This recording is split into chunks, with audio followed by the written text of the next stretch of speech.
안녕하세요. 개념이라곤 밥 말아먹은 어머님과 신우 때문에 이혼한 20대 여성입니다. 사람들이 왜 그런 말 하잖아요. 돈 많으면 뭐하냐, 인간이 돼야지. 그리고 저는 그 말이 딱 저희 신우를 위한 말이라고 생각합니다. 사람이 아무리 잘나면 뭐해요. 지 부모 알기를 개떡같이 알고 다른 사람 알기를 지 발톱의 때만도 못하게 하는데. 하긴 그 모양이니까 지가 저지른 일도 끝까지 남한테 떠넘기고 그런 거겠지만요. 아무튼 이런 개망나니 같은 집구석하고 제가 어쩌다 연을 맺게 된 거냐면 다 남편 때문이죠 뭐. 남편과 저는 떡집에서 만났어요. 저는 떡집 주인이었고 남편은 손님이었죠. 그리고 여담이지만 제가 20대에 이른 나이에 떡집을 운영하게 된 건 원래는 저희 어머니가 떡집을 운영하셨거든요.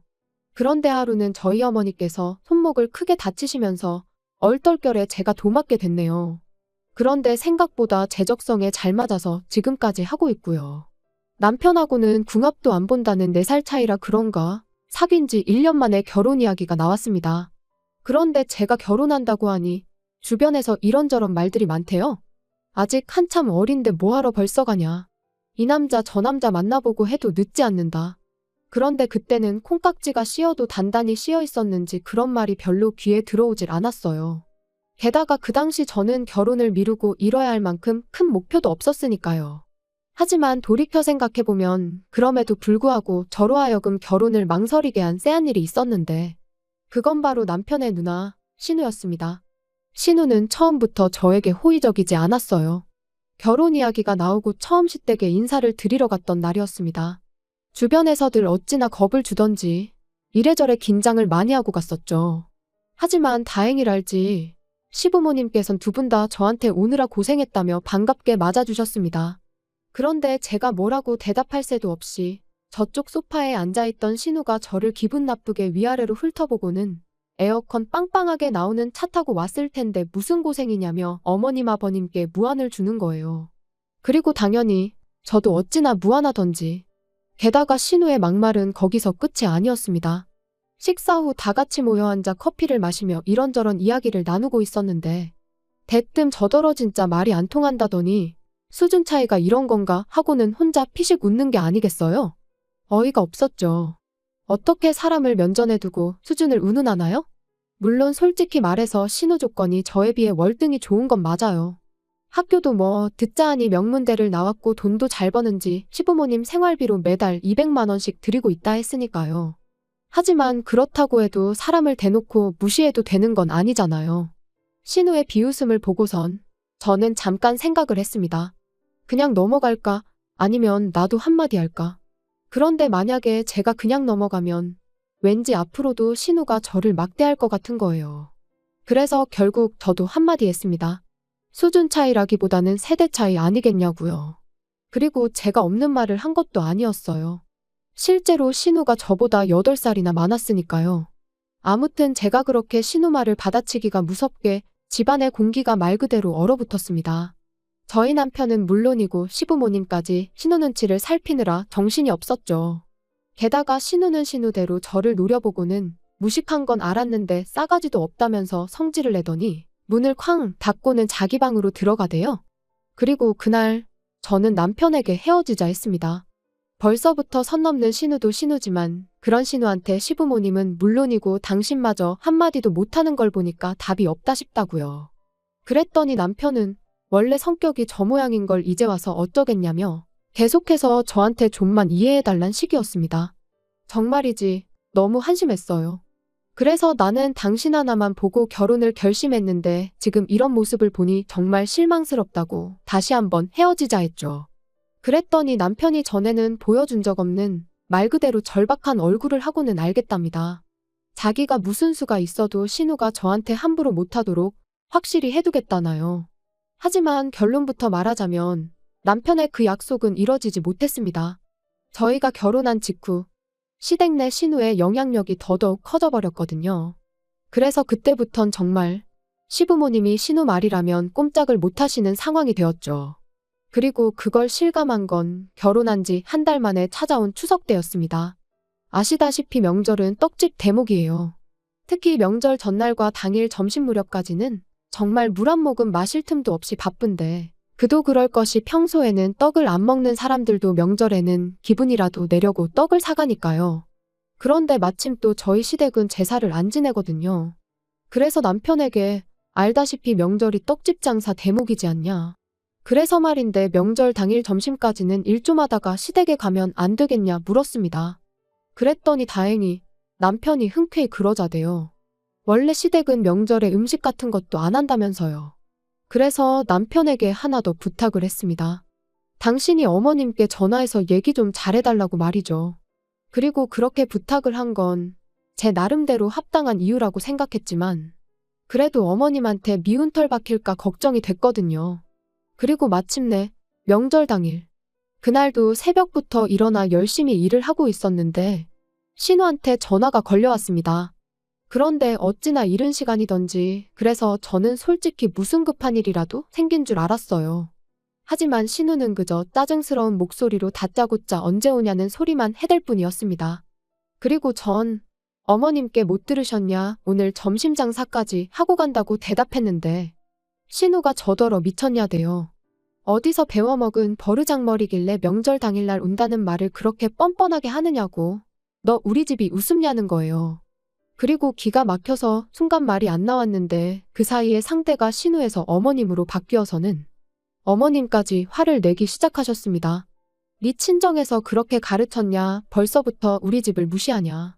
분명히 남편이 어머님이랑 통화 잘했다고 했고 어머님이 허락하셨다고 했는데 왜 이러시나 싶은 게 어안이 벙벙하더라고요. 통화가 끝나기가 무섭게 그 길로 남편에게 쫓아갔습니다. 그리고 남편에게 좀 전까지 신우와 어머님이 저에게 퍼부은 막말을 들려줬지요. 그랬더니 남편이 정말 황당하단 표정으로 저를 보면서 오히려 왜 그러냐며 이유를 묻는 거예요. 그래서 낸들 알겠냐고 정말 짜증난다 했더니 자기가 좀 짚히는 구석이 있답니다. 그리고는 미안하다면서 집에 가면 알게 될 건데 너무 충격받지 말라나요?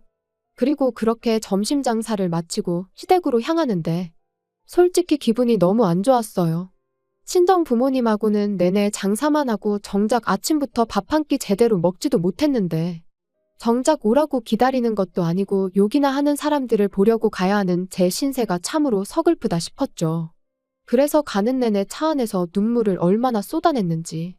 그리고 그 서러운 마음이 다 가라앉기도 전에 시댁에 도착했는데 오느라 고생했다 뭐 그런 말은 고사하고 오히려 본체만 채 그냥 없는 사람 취급을 하더라고요. 그뿐인가요?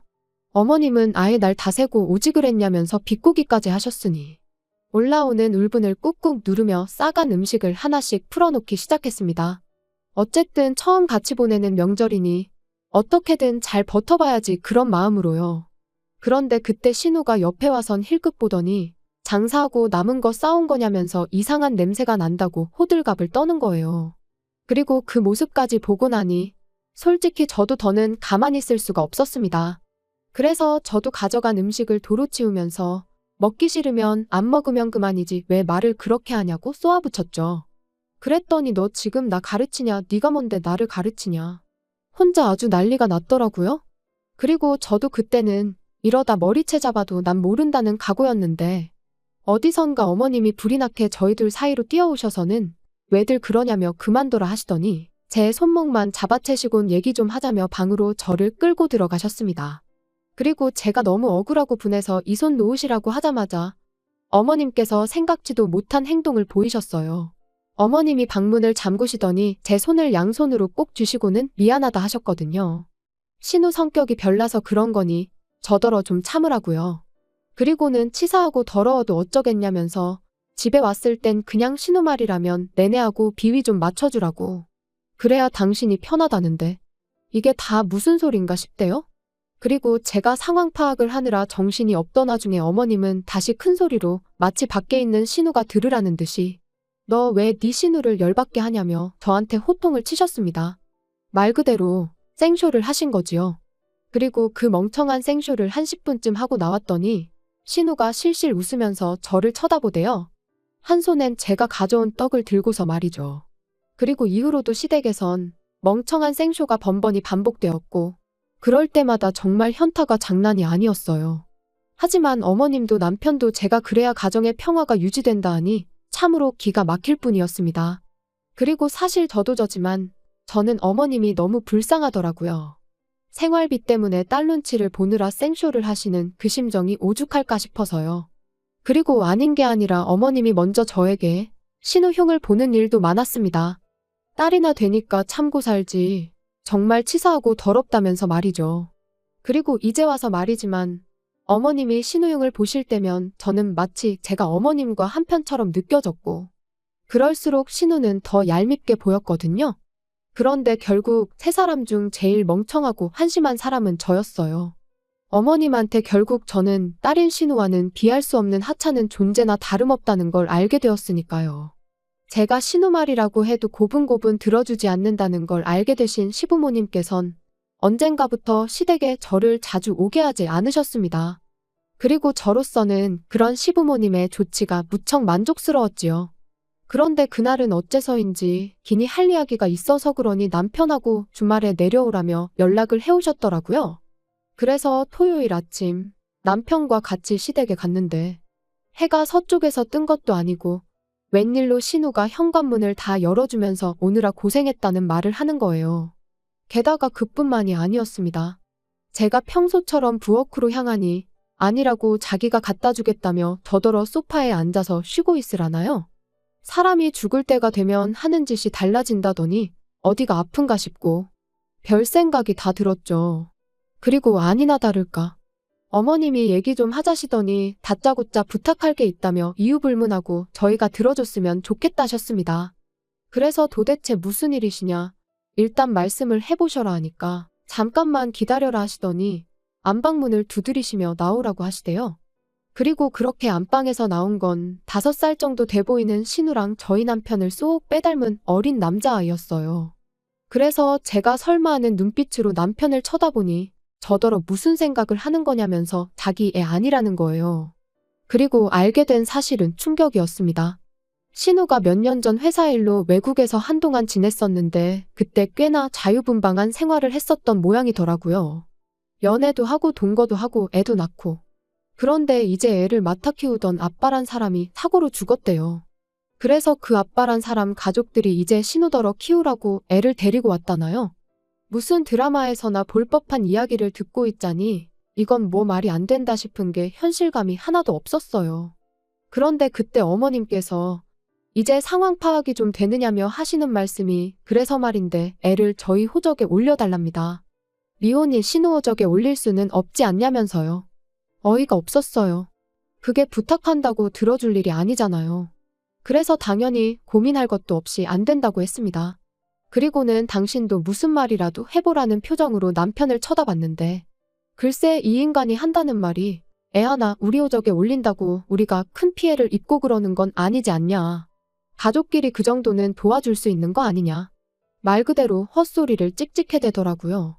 그래서 그럴 것 같으면 나랑 헤어지고 네 호적에나 올리라고 했어요. 그랬더니 어머님이 뜬금없이 하시는 말씀이 당신이 저를 왜 며느리로 들였는 줄 아냐입니다. 다른 조건은 하나도 안 보고 인성 하나만 봤대요. 그러면서 저더러 당신 실망시키지 말라는데 어이가 없어서 누가 들으면 얼마나 차이나는 결혼 허락해 주신 줄 알겠다 받아쳤습니다. 실제로 결혼 비용을 남편이 더해온 것도 아니고 벌이로만 놓고 보면 제가 더 벌거든요. 그뿐인가요? 아마 모르긴 몰라도 다 까놓고 비교하면 부모님 재산도 저희 부모님이 훨씬 많으실걸요? 그런데 무슨 인성만 보고 며느리로 들였다는 말씀을 하시는 건지. 게다가 가뜩이나 열받아 죽겠는데 남편은 남편대로 저한테 지금 몇 사람의 인생이 걸려있다면서 부담스러운 소리나 짓거리고 있었으니 이런데도 내가 이 인간이랑 살면 나야말로 등신이다 싶더라고요. 그래서 남편한테 그러니까 나랑 이혼하고 네 호적에 올리라고 소리를 질렀습니다. 그랬더니 이제 어머님까지 너가 뭐 얼마나 대단해서 우리가 너한테 지금 절절매는 줄 아냐면서 그러래요. 이혼하라고요. 그래서 저도 뭐 뒤도 안 돌아보고 제 가방하고 차키만 챙겨서 나왔는데 남편이 불이 났게 쫓아나와서는 정말 왜 이렇게 일을 크게 만드냐면서 호적에 올리라는 거지 대신 키워주라는 것도 아닌데 너무 예민하게 굴지 말라는 거예요. 어이가 없었죠. 그래서 됐다고 너랑 더는 말 한마디도 섞고 싶지 않으니 이 손 놓으라고 했습니다. 그리고는 가서 네 누나가 싸질러 놓은 똥이나 치우면서 살라니까 지도 더는 할 말이 없는지 아무 말도 안 하고 입술만 잘근잘근 깨물더라고요. 그리고 결국 며칠 뒤 남편에게 다시 연락이 와서는 정말 이혼밖에 방법이 없겠냐대요.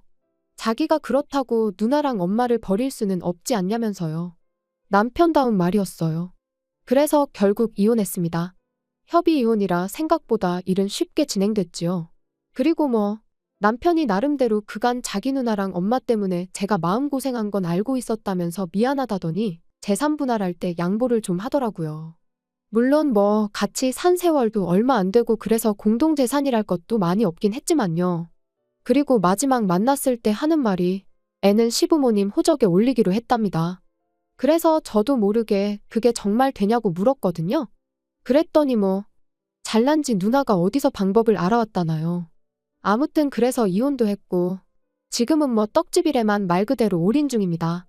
지나간 시간을 생각하면 처음부터 결혼을 하지 말았어야 한다는 후회도 들지만 이제와 후회 안 들 저한테 득될 것도 없고 그래서 인생 공부했다 생각하고 정신승리 중이에요. 어떻게 마무리해야 하나 싶은데 아무튼 하루하루 또 최선을 다해 살다 보면 좋은 날이 오지 않을까요?